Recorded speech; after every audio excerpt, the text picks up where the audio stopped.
Školjke sam donijela iz Australije, iz Novog Zelanda. I kao i uvijek, ako se ne bavite nečim konkretno, onda i ne znate šta ćete s njima. Tako da sam ja školjke odgonetnula šta ću s njima kad sam vidjela u jednoj galeriji minijature koje je jedna žena koja je slikar pravila. I rekla sam, ja ću to praviti. Znači, danas je teško izmisliti toplu vodu.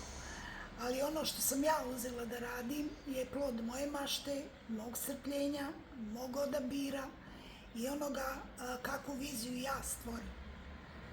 Od toga kakvu viziju ja stvorim, meni je draže da posmatrači imaju svoju predstavu i kad god gledaju školjku, kad god gledaju neku sliku, oni uvijek puta nešto drugo vide u nekoj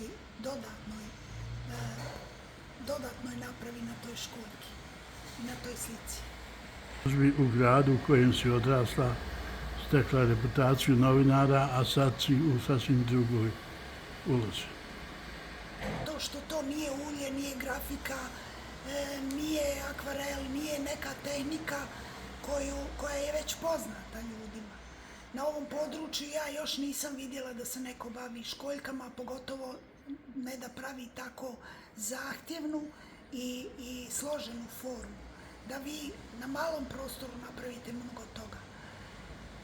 Odzivom sam sasvim zadovoljna, tu su bili ljudi koje interesuje umjetnost, koji su pokazali veliko interesovanje, koji su pokazali interesovanje da posjeduju neke od izloženih radova i vrlo sam zadovoljna. Ovo je moj grad i doživjela sam ga ponovo onakvog, da ne kažem kakvog sam ga ostavila nekada, on nikad nije od mene ostavljen.